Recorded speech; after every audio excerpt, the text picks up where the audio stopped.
Assalamualaikum warahmatullahi wabarakatuh. Kemarin ada beberapa yang bertanya ya teman-teman ya terkait masalah paylater Aku Laku yang dihentikan sementara atau ditutup oleh OJK. Ini kok ternyata penagihan-penagihannya kayak DC lapangan dari Aku Laku kok masih datang ke rumah sih, kok masih nagih ke rumah. Katanya sudah kegiatan operasionalnya katanya sudah dihentikan dan lain sebagainya. Oke.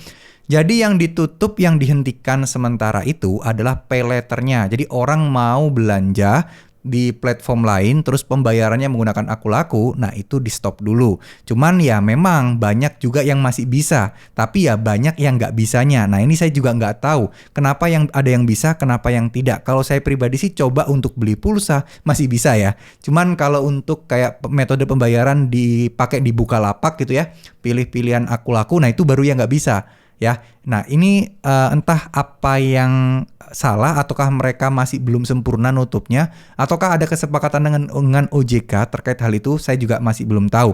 Dan Aku Laku sendiri pun juga masih belum menjelaskan kronologinya seperti apa. Nah, kalau soal urusan DC lapangan yang datang menagih itu beda divisi ya mereka teman-teman, beda urusan. Yang dihentikan kan operasional untuk minjam lagi untuk transaksi baru. Kalau untuk transaksi-transaksi yang sudah ada itu ya bakal tetap berjalan dengan semestinya. DC bakal datang terus menagih. Coba dibayangkan kalau mereka sudah tidak punya nasabah baru, tidak ada pemasukan baru, ya pasti DC akan digencarkan untuk menagih utang-utang nasabah-nasabah yang sudah telat. Kenapa? Karena ya mereka butuh yang namanya cash flow, aliran dana masuk. Karena mereka nggak punya dana income tambahan. Karena kan secara logika core bisnis dari Aku Laku kan memang di payletternya ya, bukan di pinjaman tunainya. Payletternya itu masih terbanyak lah dibandingkan pinjaman tunainya.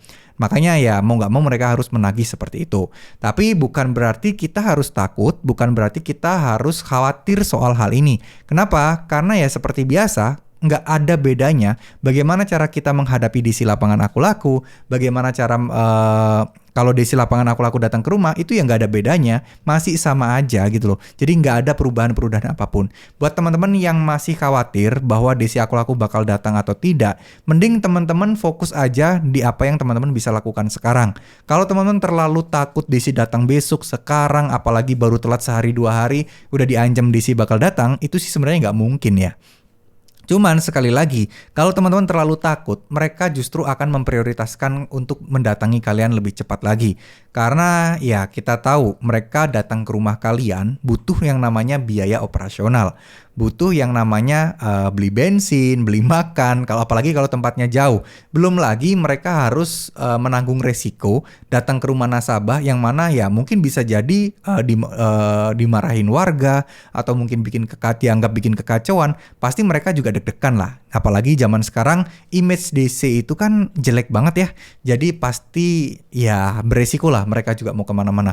Pasti mereka akan mempertimbangkan baik-baik nasabah mana yang akan diprioritaskan datang dan nasabah mana yang nggak akan didatengin dalam waktu dekat. Nah, tinggal kalian nih, kalian kalau menunjukkan rasa takut, otomatis kalian akan diprioritaskan. Tapi kalau kalian ngerasa cuek aja, justru terlihat berani, kalian mungkin akan dikesampingkan. Wah ini nanti dulu deh, percuma saya datangin orang-orang ini kalau dia tidak bisa bayar dan nggak takut juga mau didatengin. Nah itu adalah pertimbangan-pertimbangan mereka untuk mendatangi nasabah. Ya, jadi buat teman-teman sekalian, teman-teman bisa aja dengan mudah harusnya untuk bisa tetap sabar, bisa tetap untuk berpikiran jernih, untuk tidak berpikir yang aneh-aneh, jangan terlalu memikirkan DC nanti gini, jangan. Itu akan membuat teman-teman stres dengan sendirinya. Ya, tetap tenang, insya Allah semuanya akan baik-baik aja. Resikonya hanya paling slik OJK aja, mau DC datang kayak enggak kayak bodo amat ya. Kalau nggak ada uang ya mau gimana lagi. Oke, terima kasih. Wassalamualaikum warahmatullahi wabarakatuh.